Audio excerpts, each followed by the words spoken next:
What's up everyone, welcome back to a brand new video. Last time, we got to see more of the story converging from the main timeline.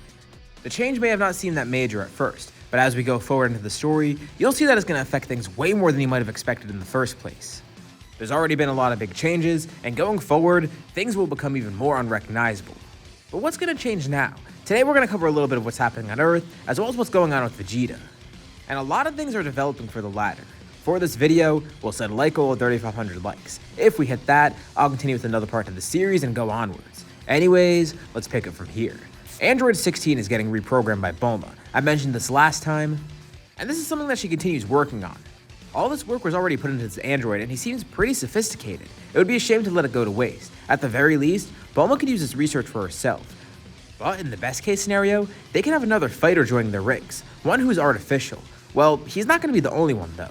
Reprogramming him is pretty easy. I mean, Bulma did it originally, so she's going to be able to do it here as well. And it's awesome. He's basically going to be a training partner for Goku at first. Instead of being programmed to kill Goku, he's programmed to train Goku. He has a completely new objective and it's going to actually benefit everyone. He's basically also Capsule Corp's version of Ultron, except he's not going to be evil. You know, a shield for the entire Earth. They do face world-ending threats pretty often, so it would be nice to have an artificial fighter on their side like this. But as I mentioned, he's mainly there as a training device for Goku and crew. Gravity training and everything else they have is great, but having an actual training partner who's just as strong as them, if not stronger, that's going to be huge. And Goku's pretty excited to meet him, especially hearing that he was originally programmed to kill Goku and now he's doing this.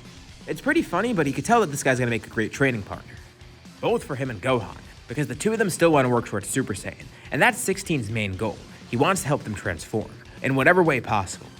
But like I mentioned, he's not going to be the only thing that Bulma worked on. She also did take Cell from Jiro's lab, and she continues working on this project for herself. With her great resources, she could probably speed up the process of him being developed, and since he does need to absorb some other androids too, maybe she can navigate around that. Judging by the plans right now, he's going to come out as imperfect, which doesn't make any sense. Jiro should have just made him perfect from the get-go, and she's going to do that. It is going to take a while, and she doesn't want to dedicate all her time and resources to that, and especially because he's very early on in development, this all means that he's not going to be awakened for a while. Not like decades from now, but he's still going to take some time. But while this cell is being worked on, another one appears from the future. Not the future that Bulma came from, another future timeline. There is another Cell out there, one who stole a time machine from that timeline, coming back here to find the androids. But that's the thing, there's no androids here. He searches around, trying to find anything, and it seems like everything's completely peaceful right now. It's also been a few years since future Bulma arrived here. And Cell looks around, he's confused. This should be the right time. I mean, the androids are supposed to awaken around this time period right here. This is when they're supposed to be active, and this is when he can absorb them, but he can't find them. Were they killed or something? No, that's not actually the case. Of course, he doesn't know what actually happened, but he's still gonna seek them out and see what he can do. Maybe he can go to Jiro's lab. He makes his way over there, still absorbing some people along the way, but as soon as he gets there, he sees. It's completely destroyed. There's nothing left of it. But just as he arrives, other people arrive too. They sensed him. After absorbing so many people, and with the news of those people just randomly disappearing, they knew that something was up, and they found him. They're shocked to see it, realizing that it's Cell. Wait, how do they know about him too? They heard all about it from Bulma, and they could assume that this is just one from another timeline. They saw right through his plan. Crap, he didn't expect them to know about him either. Well, they probably didn't expect him to show up here, which is good. He still has the element of surprise on his side. But Goku confronts him. There's no androids here, and this pisses Cell off. He has to be bluffing. They have to have escaped somewhere. Nope. The androids were never made here because they stopped Jiro in his tracks. It's actually kind of funny that he mentions this too, because right next to him, Android 16 walks into the lab too. Wait, 16? He remembers hearing about some failed Project 16. Is that the same Android 16? Yep, Bulma reprogrammed him. Oh, and Cell's gonna love this too. She's reprogramming Cell as they speak. What? Just when Cell thinks it can't get any worse, it does get worse. But it doesn't matter though. He's powerful enough to defeat them here and now, and he'll just absorb these guys. Immediately he attacks Android 16, stabbing him with his tail, and it does absolutely nothing. Well, Cell just gave away his best technique, being able to absorb people. Of course, they knew about this already, but the fact that it doesn't work on 16 is really going to be helpful here because he's basically invincible to all of Cell's attacks. Plus, it lets everyone know to avoid his tail. And by now, Cell isn't strong enough to face them. Sure, he's powerful, but he hasn't absorbed too many people. Around this point in time, he was easily fended off by Piccolo after fusing with Kami. Of course, that hasn't happened here at all. But wait, he should be strong enough to take on Goku, right? Well, no. It's been a few years since Future Bulma showed up, and Goku's been waiting to show this off against someone. Of course, it's not really a surprise to Cell, but Goku transforms, going into Super Saiyan. And it's not just him either. Gohan transforms too. The two of them are ready to fight. Goku asks Gohan if he's ready, saying that this is going to be his first real test as a Super Saiyan. Gohan nods in agreement, and 16 joins in as well. Cell shrieks at them, ready to fight. And an all-out battle begins as the mountain around Jiro's lab begins getting destroyed. The other fighters watch on. Krillin comments on this. Goku unlocked Super Saiyan pretty recently, but still, this is amazing to actually see it go all out. He knew that it would be strong, but not like this. Same for Gohan too. It actually seems like Gohan's pretty close to Goku's level, which is surprising. He of course has less control than Goku. The two of them have unlocked it a few months ago during this time skip. Goku was the first one to get it, and Gohan was after that. 16's training has really helped them, not only getting stronger in their base forms, but of course unlocking this too. And the best part is, with how cautious everyone's being, Goku has taken his heart virus medicine. That's not going to be a problem here either. This whole arc was almost entirely avoided. The only android here is Cell himself. And without the other androids, it's not like he's going to become perfect either. If anything, he's just a nice mini-boss for Goku to fight, a nice test of his power at this point. He compliments him, telling Cell he is pretty strong, and he's excited. Excited because he knows that another Cell's going to awaken soon. And if this Cell is this strong, he can't even imagine how strong the other Cell will be, because that Cell's going to be better than this guy.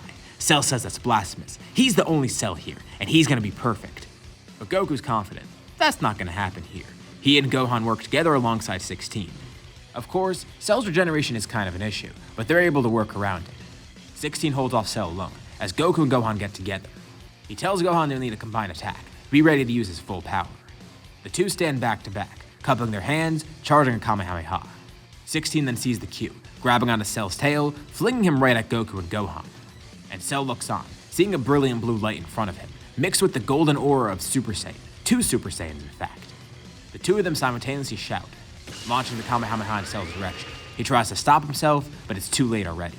The blast hits him point blank, making direct contact, slowly disintegrating every little bit of him. And 16 also joins in too, just to make sure every little piece is erased. The Kamehameha combines with the Hell's Flash from above. And the two of them power down, giving a thumbs up to 16, who smiles at them. That was fun, and it's reassuring to know that now everything's at peace from the androids. No need to worry about them anymore. At least the evil ones, no offense to 16. They know he's cool. Oh yeah, it's also worth mentioning, Goten's been born during this time already too. Given the amount of peacetime on Earth, well, that's another thing that's happened during this time. And before we get to Vegeta in space, there is one more thing I want to mention. Since Vegeta was never on Earth, Bulma would probably end up with someone different. I feel like eventually she would want to settle down with someone as a boyfriend. And there's a perfect option here, Yamcha. They dated before, so it's not entirely out of the question. And without Vegeta in the picture, Yamcha's able to make his move again, reconciling with her and getting back together. It's great for both of them. And with Yamcha knowing his mistakes from before and being much more mature, things will probably work out this time. Probably. Okay, and now we go out into space. So, what's Vegeta been up to? Well, while Goku and Gohan were trying to go Super Saiyan, he was trying to go beyond Super Saiyan. Of course, he's already had it by now, and he's already getting to a point where he's mastered it even. Just by training more and more with it and getting even more efficient than he was before, Vegeta was able to actually master it getting grade 4. But still, he feels he could probably go beyond it. He's still not sure though. He's gonna have to find someone to test his strength against. Kakarot? Well, no, he still has that issue of not going to Earth. If he goes there, who knows? He doesn't know what he's gonna encounter there, and it might be kinda hard to find the Dragon Balls. He wants to get the Dragon Balls first, but he also can't find Namek. And it gets him thinking, well, if there's a Namekian on Earth, maybe Namekians went elsewhere too. They are the source of the Dragon Balls after all, so who knows? Maybe there's another set out there. And thankfully, he has an entire army at his disposal with a bunch of knowledge. And eventually they're able to find out about a new Namekian. Or at least, one that's rumored to exist on a planet somewhere called Cereal. Vegeta doesn't know the truth behind this, but he might as well go find out for himself. I mean, he has nothing else to do. So, he takes a trip out to this planet. His army's been growing very strong by now. And Vegeta has grown very influential. All he needs now is to go beyond Super Saiyan and get the Dragon Balls. These are the only two goals in his life at the moment. And both of them seem within his grasp. Maybe both of them will go hand in hand. Who knows? He arrives at planet Cereal. And he does remember hearing about this place. Long ago, the Saiyans attacked it. And now there's a completely different group of people living here. So maybe that Namekian was here, but he got killed during that attack. Who knows though? Of course, Vegeta himself wasn't there. All he knows is the secondhand accounts from it. Also, judging by that destroyed city with a bunch of giant footprints in it, he could tell. But as he looks around trying to search for this Namekian, suddenly, a blast of energy comes right towards him. He dodges just in the nick of time, but it scrapes his face. leaving a deep cut. Had he not stepped out of the way, he would have been dead. What was that? More blasts come his way, and he powers up into Super Saiyan. He's under attack, but from who? It can't be one of those inhabitants, they're so weak. And if it was that Namekian, well, he doesn't expect the Namekians to have this type of power either. He closes in on this power, getting closer and closer to the mountains and not knowing where it's coming from. But he follows the sniper shots. And then he sees what he is. There is one Cerealian left. The last of his people. It's Granola. He immediately attacked. He knows of Vegeta by now. I mean, he did replace Frieza after all. Granola's just surprised that he came here so soon. He's always wanted to defeat Frieza and the Saiyans, but he heard that Vegeta did the job of defeating Frieza for him, and now Vegeta's the one with the influence, the one who took over the army. It infuriates him to no end that Vegeta's here of all people. Granola doesn't even say anything. He just immediately jumps into the fight. Vegeta's confused as to what's going on. But if this guy wants to fight, then so be it. He does ask though, trying to inquire about why he's fighting. This guy is actually pretty strong, even kind of matching him in his Super Saiyan form, thanks to his abilities as a Cerealian. And eventually he is able to pry the info out of Granola, with Granola telling him everything. Just like he expected. He has a grudge against the Saiyans, a grudge against him. Vegeta says that the Saiyans are no more though. It's just him and, of course, that Kakarot guy. Not that he cares about him though. Vegeta would have let this planet live in peace, but if he wants to attack the Emperor, of course, Vegeta's gonna have to fight back. He can't just sit by and take it. It's not something that someone like him would do. He is royalty after all. He needs to be respected.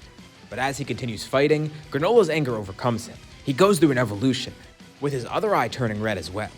Vegeta notices a change in his power. Of course, he knows very little about the species, but it seems that they can change too, evolving as they fight. And now with this new upgrade, Granola's actually getting the advantage against Vegeta. What the hell? How's he able to fight Vegeta as a Super Saiyan? Vegeta's not going to stand for it. He tries to fight back, but everything he does against Granola doesn't work. And with Granola knowing his vital points and all, he's actually able to pull ahead in this battle. Even without having made a wish on the Dragon Balls or whatever, Granola is still pretty strong. And I'd say around this point, he'd probably be equal to Vegeta, and now with his evolution to power, he's above him, getting the advantage in the fight, and he's ready to kill Vegeta. But then Vegeta realizes, this is what he needed. He hasn't had a good fight like this in so long. Remember the last time he faced a challenge like this? It was against Frieza and against Kakarot. And that first one, the fight against Frieza, that's what caused him to go Super Saiyan initially. Maybe if he wants to go beyond Super Saiyan, he needs something like this, something to push him beyond that level. As Granola continues getting an advantage over Vegeta, Vegeta starts smiling, and Granola wonders why. He's about to face his death. What's he so happy about? But Vegeta says it's actually quite the contrary. Granola's gonna face his death at the hands of the Emperor who is about to ascend Super Saiyan. Granola doesn't know what he's talking about, and he continues fighting. And Vegeta feels it, that rage bubbling up within him, that desire for power. It's not just the anger that's gonna help him transform, it's the need for the power too. The fight continues onward. Vegeta takes more and more damage, but suddenly he feels it. Something within him snaps. His aura flares up greatly as he shouts. Sparks of electricity surround him. The power is enough to even throw Granola back. What is this? His power had changed once again. Vegeta looks down at his hands, and noticing the sparks of electricity crackling around him, the power is overflowing within him, and he laughs maniacally. He thanks Granola too. Just like he expected, this is what he needed. He needed a push to go beyond Super Saiyan. And just to keep things simple, why not call this Super Saiyan 2? Granola tries to attack him again, but Vegeta's too fast. He moves behind Granola. Granola tries to strike a vital point, but Vegeta's quick enough to grab his hand, then flipping Granola over him, throwing him into the dirt, and then jumping up in the air, launching a volley of ki blast downwards. Angrily, Granola launches himself upwards at Vegeta, with a hand out in front of him trying to strike a vital point. But quickly, quicker than Granola can react, Vegeta charges a Gallica, launching it right down at him, pummeling Granola into the ground once more. Vegeta then rockets up into the sky, rocketing back down with a powerful kick.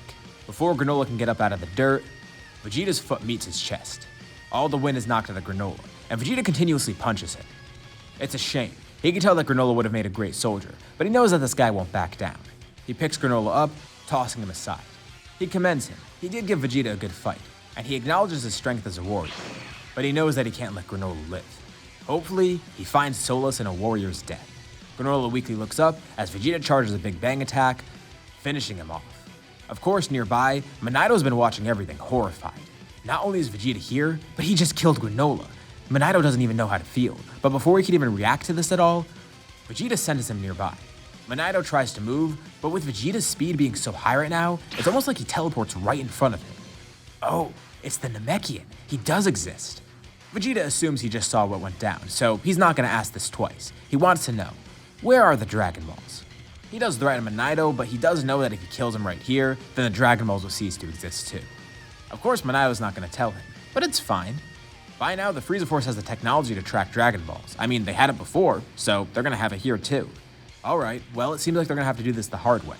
Minato braces for Vegeta to attack him, but he doesn't. He reaches into his pocket, pulling out a Dragon Radar. And it turns out, it actually wasn't tough. The two of them are right together, right inside of Minato's house. Minato knows that he's hopeless to stop Vegeta, and he just simply asks, what is he going to wish for? And Vegeta turns to him, don't worry, he's not in danger. But he gives an evil grin. If he actually wants to know, well, he can just watch the wish be made. He summons Taranbo, with Minato watching on in horror, and the rest of Vegeta's army watching on in amazement. Vegeta's wish is a pretty simple one that could even be granted without any conditions, which is nice. Finally, it's surreal. He can't believe that he has it right here. He simply asks the dragon, make him immortal. The dragon confirms his wish, and Vegeta feels a slight increase in power. All of his injuries are healed. It's almost like he never fought Granola, but otherwise, he doesn't feel different at all. Minato suspects that Vegeta's gonna kill him now, but he doesn't. He's a tyrant, but he's not a merciless random killer like Frieza. I mean, he will kill people all the time, but not randomly like Frieza did. But just to make sure that no one can get use out of this dragon anymore, right before Taranbo leaves, Vegeta launches a big bang attack, killing the dragon and destroying it. The two Dragon Balls reappear, just as stone now. Minato looks on horrified and speechless. And to make things even worse, a familiar ship lands nearby. It's the Heaters. Vegeta's confused. More powers nearby? Well, it's a great way to test his immortality to see if this actually works. The Heaters step off their ship to confront Vegeta. They see a massive crater nearby with some remains of Granola, such as articles of his clothing. They can assume what happened. They're pretty disappointed with Vegeta. They know he is an emperor and all. But Granola was one of their best soldiers. It seems like they're gonna have a problem here, and this is where we're gonna leave off for now. So, what did you guys think about this part? What do you think is gonna happen next time? What's gonna happen with Cell, and what's gonna happen with Vegeta? What about the Heaters, Goku, Gohan, anyone? Leave your thoughts and suggestions in the comments below. I'll be sure to check them out to see what you guys think. As always, if you liked the video, be sure to drop a like. And let sure to hit that like over from the beginning of the video so we can get another part of the series. If you haven't already, why not subscribe? As well as hitting the bell icon so you're notified about any future uploads on my channel, including more parts of the series or any other videos like it. Anyways, thank you all for watching, and I'll see you all in my next video.